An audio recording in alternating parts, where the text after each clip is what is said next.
Hello and welcome to the Ferrari FXX K at Porsche Short Track. Check out those specs. This is one of the more iconic farming races. It's been one of the mainstays for a long time. Speaking of a long time, it's been a long time since I did this race. I've been focusing on other tracks for the last, couple of years, I guess. So I'm doing this one again because this is part of a 4-part comparison series. And you don't have to watch all 4 videos, although I'd love it if you would. I'm putting together the comparison video so that we can see which is the best car at this track. And we're going to look at several variables. So the cars that we're comparing are the Audi R8 LMS Ultra, Porsche 918 RSR Concept, Ferrari FXX K, and the Koenigsegg Agera RS. And I guess I said that a little bit out of order as far as PR is concerned, but that's fine. Now you might be saying, ME7, that's a stupid comparison because the Audi R8 LMS Ultra has nothing in common with the Koenigsegg Agera RS. That's true. But let's do an apples-to-apples comparison. So all 4 videos will be taking place at this track.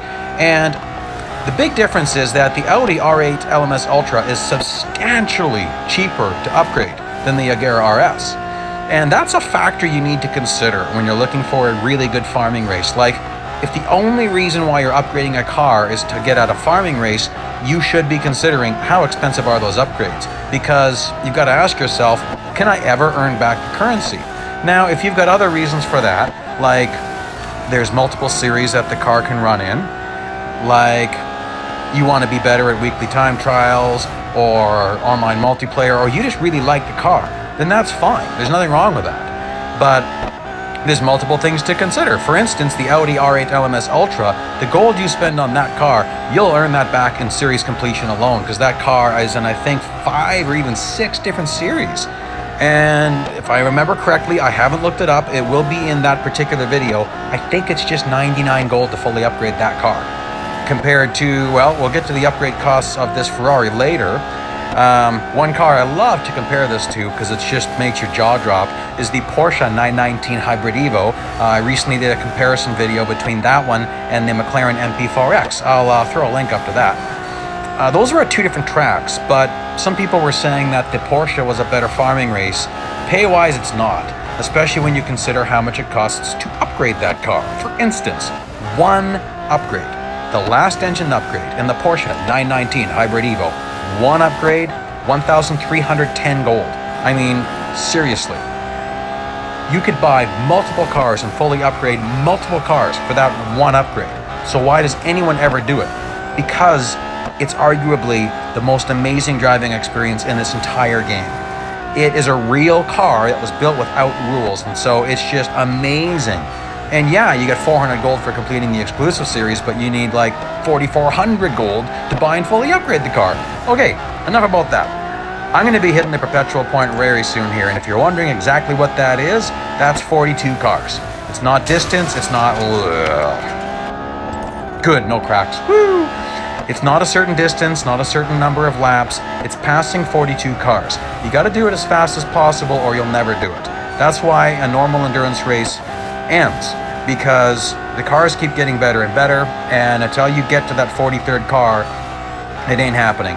In the Porsche and Audi video, I actually have car counters showing you that it is actually 42 cars. This one, I'm focusing on other stuff. So, I should be hitting it pretty quick. I generally hit the point very early. A lot earlier than people would expect, but I'm extremely experienced at this track and in this car. Sliding through the bus stop. I love the bus stop. I'm taking it easy. You might notice that I'm slowing down here and there because I'm trying to avoid damage. You really don't want to get damage. Although honestly, I actually did this twice. The first time I did it, I totaled my vehicle very early and I drove like a madman, smashing and crashing things out of the way and doing all sorts of stuff. And over a period of 50 kilometers, this race is only 1 second quicker than the other one. So it's kind of interesting at a track like this, because this is a short track. You're not really making much use of the car's top speed. Acceleration, very important here. Grips and brakes, very important here. So Let's see here. I should be in the Perpetual point pretty quick, if not already there. I'm already there. You can tell because the cars are now getting grouped together again. But one thing you didn't see is you never saw my timer get low. That is because of my level of experience. Even now, I get a text, I get a YouTube message every week. Does endless endurance racing still work? I tried it and I couldn't get past 20 kilometers. Hey, that's just because you're not experienced there yet. Keep practicing. Don't feel bad. My first few times doing it were in this car at this track, and I thought it was impossible. A lot of it is learning how to maximize the track. And let's talk about that. That's something I really need to talk about. I did in some of the other videos, but let's get into that here. So here, it's obvious the maximizing of the track, but not over here. So here, I can go very far to the right if I want to. We'll get to that on some lap. And then going through the bus stop here. The bots are stupid. He goes left, right, right, left. I just make one right. And that's how you take the bus stop fast. And you'll notice sometimes when I'm going through that bus stop, I'm not even off track at all. You can know that because my distance counter doesn't turn red. Remember, it doesn't matter what regulatory rules are for different racing series. It only matters what this game says. If you want to maximize this track, just find the rules of this game. Now, I don't care. You're going to notice this. Oh, that was horrible. You're going to notice that I don't really care about taking some off-track cuts. It's necessary to do this type of racing, to hit the Perpetual point. Although, I will say, in some cars, you can stay on track the whole race here and still hit the Perpetual point. However, yes, you're earning more fame, but no, you're slowing down too much. Your fame per minute is actually less if you stay all on track versus taking cuts. Fame per minute is what matters. And that's another thing we're getting to in the 4 different videos, is who has the best fame per minute. Because this car in the Koenigsegg, if you stay all on track and you finish in first place, it pays 600 fame per lap. The Audi and the Porsche, if you finish first place, stay all on track, 500 fame per lap. And then of course those numbers go down because of cuts. So it's all interesting to compare it. Okay, woo! He went way off track, didn't he? Something annoying about the new bot programming is very little that's annoying. One annoying thing is if you overtake a car right before a corner, he'll kamikaze you. He'll just floor it and smash you out of the way. Just got to be careful. It's still way better than Ghost Nitro. Ghost Nitro was brutal. I hated it. That's the programming we had for at least a year or so, or maybe even 2 years, where as soon as you passed a bot, he got a turbo boost, and he would just take you out, hyper aggressive, hyper fast. And developers don't really know how it happened, so they couldn't really undo it. They just made something new, which is bots are supposed to now kind of slam on the brakes after you overtake them and disappear out of your way, except for the odd time when you're entering a corner, which is just bizarre. And they might tweak it. It's pretty rare it hurts me, but we'll see what happens. So I'm being careful. I was careful there, going through the bus stop, because I didn't want to have a wreck. I will still do a little bit of recklessness through the bus stop. As what I mean by that is drifting all the way through it, pitching myself to the left, pitching my back end out to the left, making it smash into a bot, and then that smashes my right end, myself into the right again. It's you'll just have to wait till I do it. Okay, right here, see all that? Wow, I went a little bit too far over, but there's a whole section there that isn't off track, and you got to use that to really maximize your speed. It really affects your drive through that first chicane during time trials, because you can go further to the right than you think you can, which means you can get on the gas sooner, carry more speed, because the corner's wider than it looks. So that's all really important stuff to know. Through here, if I was totaled, I would be smashing this guy out of my way. But I don't want to do that yet. I want to protect my car. Honestly, I don't know if I should be worrying about it so much, because not necessarily, I didn't necessarily earn that much more by being all that extra cautious. It's kind of an iconic race, this one. This is my first big earning race. I've earned a ridiculous amount of money at this track. In fact, I once earned over 2.5 million fame and like 4 million R in a 6-hour race. I did 6 hours and 15 minutes. I went 600 laps, over 1,000 kilometers on a super rare 8 times fame pay race. It's only happened 2 or 3 times in the existence of the game, so that means that I hired the agent, it was 100% bonus fame day and 100% bonus fame period. Yes, you might think that 3 times 2 is 6, but it's actually 8 times because of how the percentages multiply.